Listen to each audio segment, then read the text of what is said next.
What is community? In its most thought of form, it's the area or region in which an individual may live. However, it is often much more. Merriam-Webster Dictionary defines community as a unified body of individuals.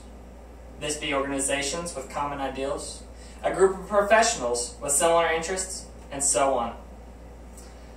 For the sake of this speech, I want to focus on the idea of conservation throughout the hunting community.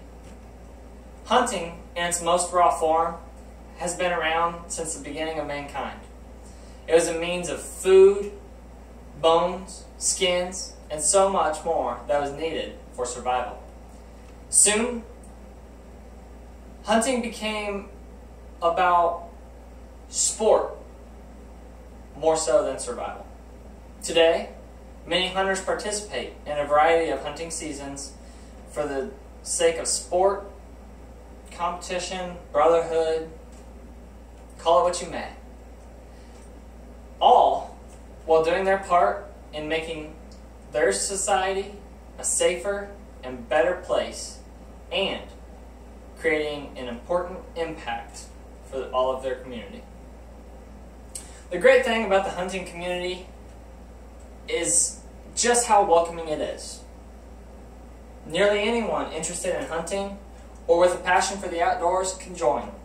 In the state of Missouri, individuals over the age of 15 are required to pass a hunter safety course in order to be licensed to hunt.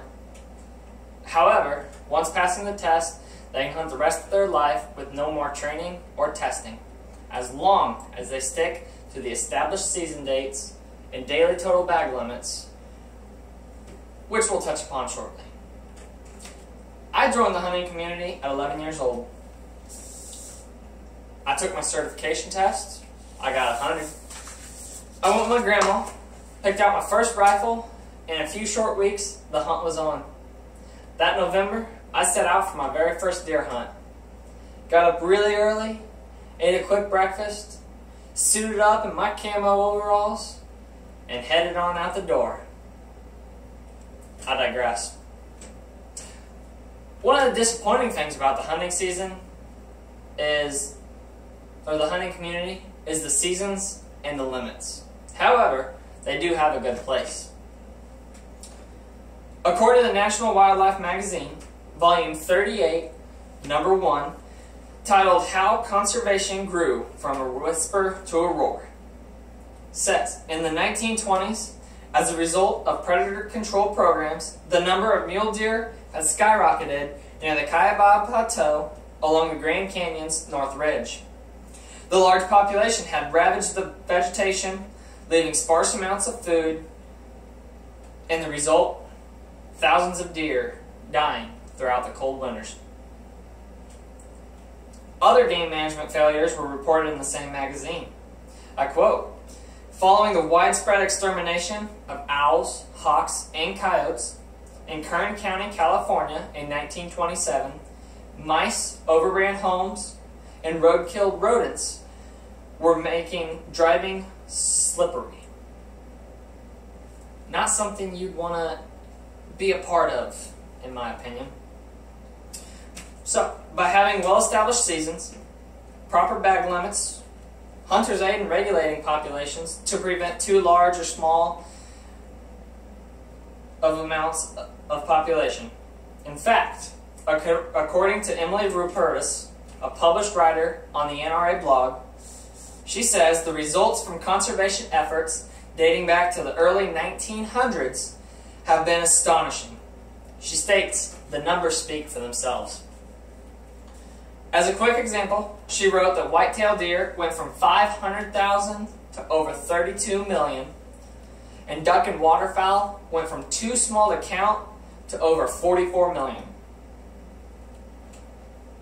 For any member of the hunting community, it's well known that breaking any hunting laws can result in fines, rights being taken away, and even jail time. The U.S. Fish and Wildlife Service, established in the 1940s, is the enforcer of wildlife laws. There's a great amount of legislation which has brought hunting to its current position. However, there's a large history of public interest that has impacted hunting community as well. One key impact that the public made on conservation and hunting was when Disney released the film Bambi in 1941.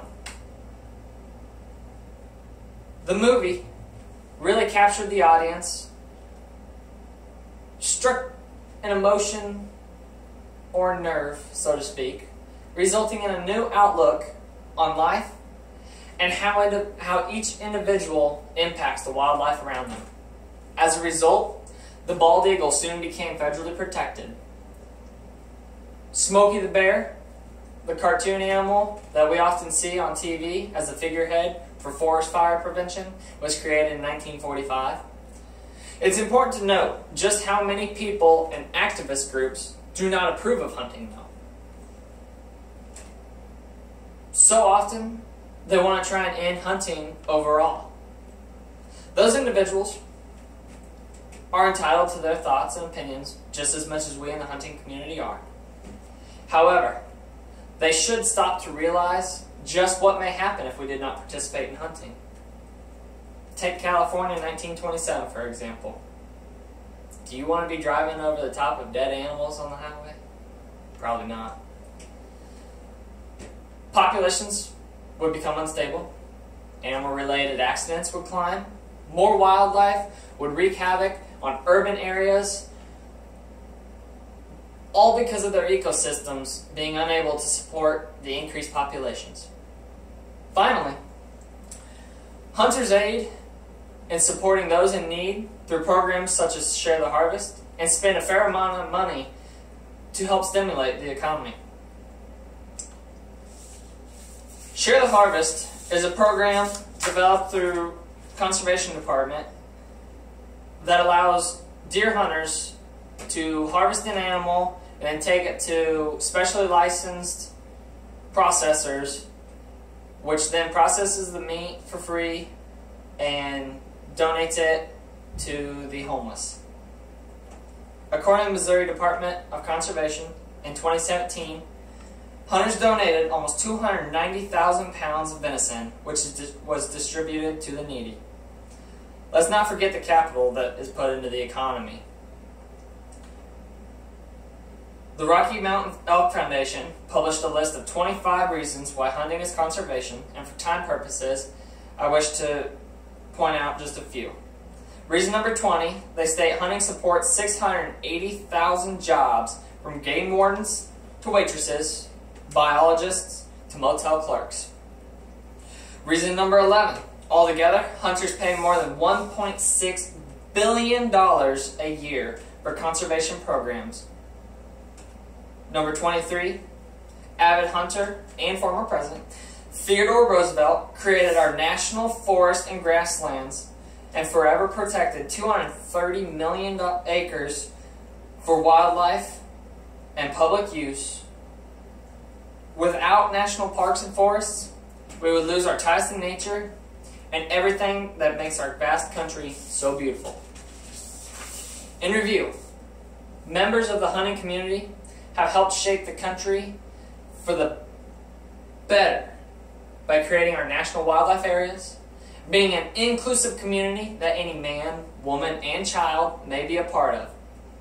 We aid in fueling the economy, help those in need, regulate populations to create safer roadways in communities, all while creating memories and stories we can share and putting food on the table.